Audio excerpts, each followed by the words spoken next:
انتوا ما كانش امتحان؟ لا مش بناخد امتحانات عشان السنة. السلام عليكم. السلام عليكم. انا عندي سؤال عايز اساله لك. تعالى ناخد. أيوة. سؤال استعداد الرسول صلى الله عليه وسلم للهجرة.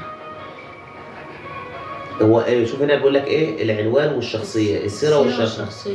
احنا اتكلمنا ان الرسول صلى الله عليه وسلم لما كان بيستعد للهجره مين الاربعه اللي عرفوا اللي الرسول صلى الله عليه وسلم هيهاجر؟ أبو بكر الصديق طبعا. ابو بكر الصديق ده اول واحد عرف، علي بن ابي طالب، وعلي بن ابي طالب، و ستنا اسماء، ستنا حواء، وعبد الله ابن فهيرة اللي هو زوج ستنا اسماء.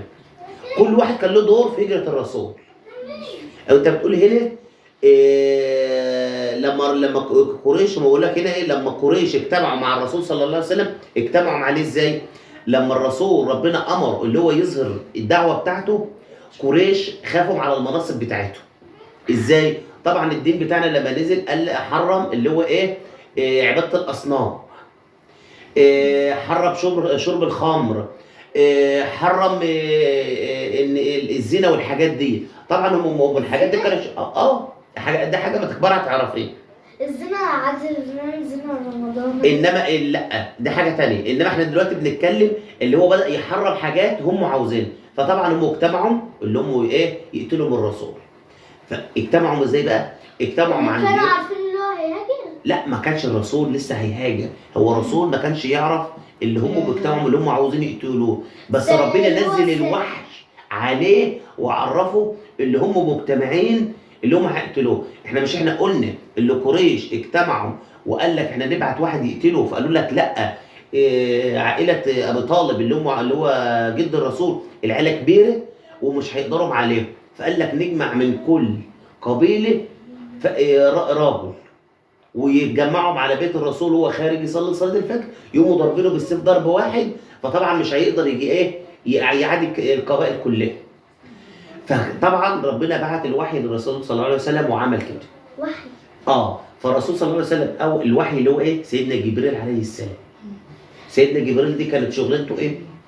الوظيفه لا وظيفته اللي هو كان بتاع المرسل اللي كان بين ربنا والنبي صلى الله عليه وسلم.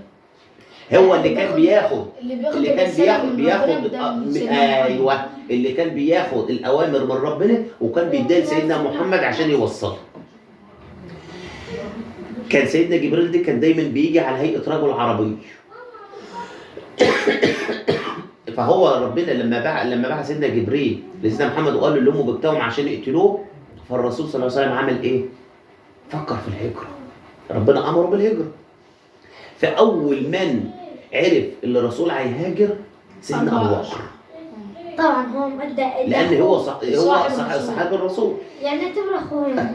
وتاني واحد سيدنا علي. ستنا اسماء. عمر بن فهيرة. كل واحد من دول كان له دور في الهجرة. أبو بكر كده كان هاجر مع الرسول صلى الله عليه وسلم. طبعا لأن هو صديقه ما كانش بيسيبه في أي حاجة.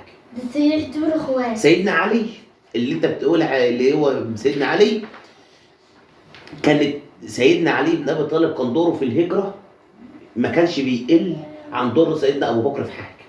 لأن سيدنا علي كان دوره مهم جدا في الهجرة. أول حاجة احنا قلنا اللي هو كان نايم مكان الرسول في الفراش. تاني حاجة كان الرسول تاني حاجة كان سيدنا علي كان الرسول صلى الله عليه وسلم كانوا مسمينه الصادق الأمين. كان كل واحد عنده حاجة كان بيدعي عند الرسول صلى الله عليه وسلم أمان. فكان سيدنا علي هينام في فراش الرسول وفي نفس الوقت كان هيرد الأمن لأهله. دي دور سيدنا علي ودور سيدنا أبو بكر. طب ستنا أسماء.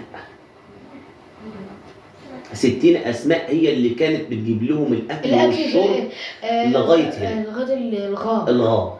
لدرجة اللي هي كانت قطعت هدومها النطاق بتاعها وحطت في نص أكل ونص مية. عشان كده ستنا أسماء لقبت بذات النطاقين. طب عمر بن فهيرة كان دوره ايه؟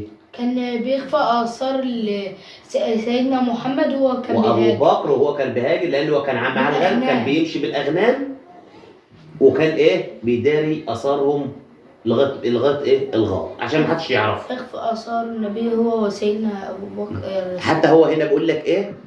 هو بيقول لك هنا اهو إيه، استعان الرسول صلى الله عليه وسلم استعان الرسول صلى الله عليه وسلم بمين؟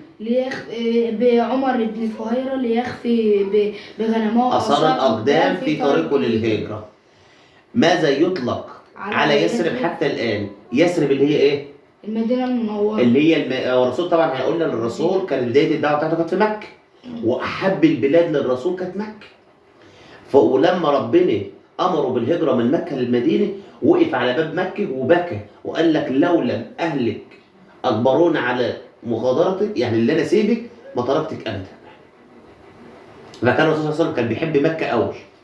هنا بيقول لك ترك الرسول صلى الله عليه وسلم علي بن ابي طالب ليرد للامانه اهله. صح، مش احنا قلنا ان سيدنا علي لما كان الرسول وفي نفس الوقت كان هيرد الامانه لاهله. طب تاني حاجه، استعان الرسول صلى الله عليه وسلم بعبد الله بن ابي قز خادم ابي بكر ليخفي اثار اقدامه وللطريق. غلط. غلط، امال مين؟ عامر بن فهيرة. عامر بن فهيرة، صح. تاني حاجه هنا اهو بيقول لك لم تكن قريش باي مؤامره ضد الرسول صلى الله عليه وسلم هي حين علمت بانتشار الاسلام في المدينه. غلط. ليه؟ لانهم اصلا اتامروا على الرسول على طول. هم قعدوا يتامروا مع الرسول لدرجه ان هم قعدوا يعذبوا المسلمين، كل من امن بسيدنا محمد كانوا بيعذبوه لغايه ما يقتلوه. فهجره الرسول صلى الله عليه وسلم في ناس كتير كانت مع الرسول صلى الله عليه وسلم في الهجره، وكان كل واحد له دور. ابو بكر كان صديق الرسول صلى الله عليه وسلم في الهجره، وكان شريكه في الهجره. وابو بكر حتى لما وصلوا لغار ثور اللي هو الغار اللي استخبى فيه اللي هم استخبوا فيه من الكفار، ابو بكر الصديق يعني بقى الغار اللي مسحوب فيه العنكبوت عمل شبكة عليه. عمل شبكه عليه، وخلى واليمامه تبوظ باضت قدامه. فهم الكفار حتى لما قعدوا يمشوا وشافوا عمر بن فهيرة. حقيقة؟ ها؟ حقيقة؟ حقيقه طبعا. ده تمثيل. لا حقيقه مش تمثيل. والدين هو الإسلامي كله مفيش فيه تمثيل.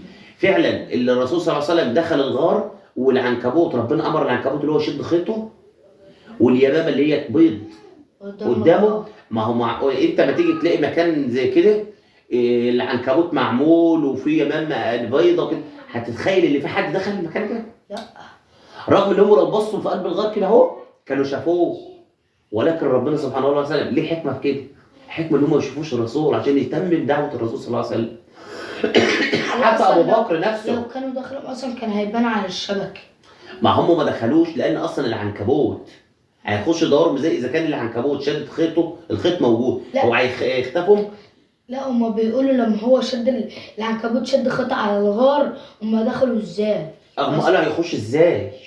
ولو كانوا دخلوا كانوا هيبان على حتى ابو بكر كان خايف، قال لك لو بصوا تحتهم، لو واحد بص هيشوف. فالرسول صلى الله عليه وسلم قال له يا ابو بكر لا تخف ان الله معنا. احنا لسه احنا مش اتنين، ده احنا ربنا تالتنا، ربنا معانا. يبقى ابو بكر كان صديق الرسول في الهجره، علي بن ابي طالب كان نايم مكان الرسول صلى الله عليه وسلم في الفراش، حتى الكفار كان كل ما يبصوا ويلاقوا سيدنا علي وانا يقول لك يا محمد لسه نايم، كل ما يبصوا يلاقوه نايم يقول لك يا محمد لسه نايم. لغايه ما جه واحد من قريش، واحد قال لهم انتوا واقفين كده، قال لك احنا بنستنى محمد وهو خارج عشان نقتله. قال لهم ده انا شايف محمد في اخر مكه، في مكه في اخرها، في اخر القريه، هو صاحبه ابو بكر. فطبعا قعدوا يعني امروا بالناس اللي هيجي اللي هيقتل محمد او يدلنا عليه لجايزه 100 لغايه ما وصلوا ل 100 جمل. فطبعا قعدوا بيدوروا، شافوا مع عمر بن فهيرة وهو بيرعى الغنم قريب منهم، فقال لك يبقى اكيد هو في المكان ده.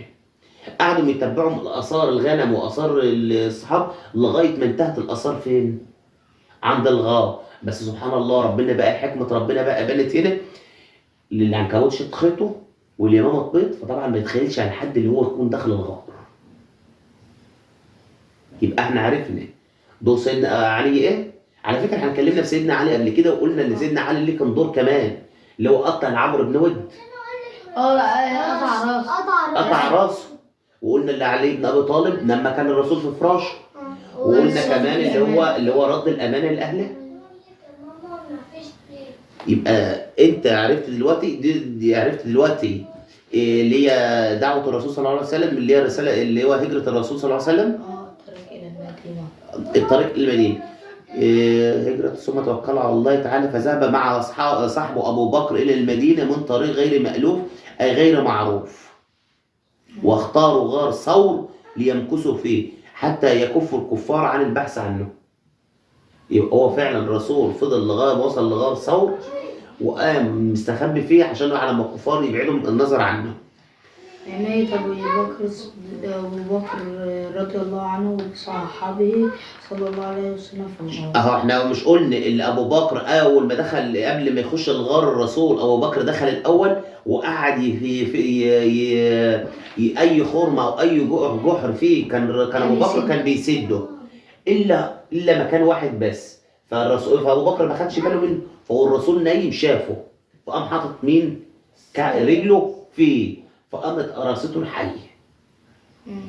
ابو بكر من الشده مش عاوز يصحي الرسول صلى الله عليه وسلم، بس من شدته في دمعه من دمعته قامت نازله على الرسول، فانتعش ابو بكر الصديق. فالرسول قام قايم وعرف قال له في ايه؟ قال له اللي في حي قرصتني. شوف كان بيحب صاحبه لغايه فين. عشان كده قالوا لسيدنا ابو بكر لو وزنوا ايمان ابو بكر بإيمان الأمة كلها لرجح إيمان أبو بكر. أنا هحكي لكم قصة عن مواقف أبو بكر في الدعوة الإسلامية ما يختلفش، يعتبر أبو بكر هو الرجل الثاني في الدعوة الإسلامية بعد الرسول صلى الله عليه وسلم. حتى يروح وراه. ماشي؟ يلا لسه في حاجة تانية؟ لا خلاص. خلاص ماشي. يلا باي.